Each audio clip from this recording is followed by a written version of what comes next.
Praise the lord. దేవుని పరిశుద్ధ నామానికి మహిమ కలుగునుగాక. ప్రియులారా, ఈ దినమంతా దేవుని కృప మీ అందరికీ తోడయుండునుగాక. ఆమెన్. ఆరంభము మరియు ముగింపు దేవునితో. ఆదియందు దేవుడు, ఆదికాండము 1:1. పరిశుద్ధ గ్రంథము యొక్క ఆరంభ వాక్యములోను చివరి వాక్యములోను దేవుడు ఉన్నాడు. ఆమెన్ అను పదము పరిశుద్ధ గ్రంథములో చివరి పదమై ఉన్నది. ప్రకటన 22:21. దేవుని యొక్క నామములలో ఒకటి ఆమెన్. ప్రకటన 3:14. ఆమెన్ అనగా అగునుగాక లేక అలాగే జరుగునుగాక అని అర్థము. మనము మన జీవితమును దేవునితో ఆరంభించి దేవునితోనే ముగించవలెను. అప్పుడు మనము మన యొక్క భూసంబంధమైన జీవితమును తుదముట్టించున్నప్పుడు దేవుడు మనలను ఆమోదించి మనలను చూచి ఆమెన్ అని ప్రశంసించుచు చెప్పెదరు. పాత నిబంధనలో చివరి పదము శాపము.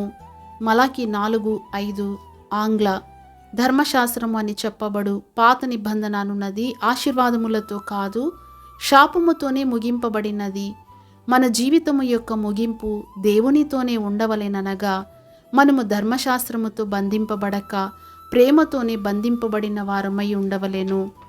పరిశుద్ధ బైబిల్ గ్రంథము దేవుడు, ఆకాశము, పరలోకము అను పదములతో ఆరంభించి దేవుడు, పరలోకము మొదలగు వాటితో సంబంధము కలిగిన మాటలతోనే సమాప్తమగుచున్నది. ఆదికాండము దేవుడు మరియు ఆకాశము అను పదములతో ఆరంభించి మరణము మరియు ఐగుప్తులో శవపేటిక మొదలగు పదజాలములతో ముగియుచున్నది. యోసేపు మృతి పొందెను, ఐగుప్తు దేశమందు ఒక శవపెట్టెలో ఉంచిరి. ఆదికాండము 50:26. దేవుడు మన జీవితపు అంతమందు మనకు పరలోకమును ప్రసాదించుచుండగా ఐగుప్తు లేక ఈ లోకము మనకు మరణమును శవపేటికను మాత్రమే ఇచ్చున్నదిగా ఉన్నది.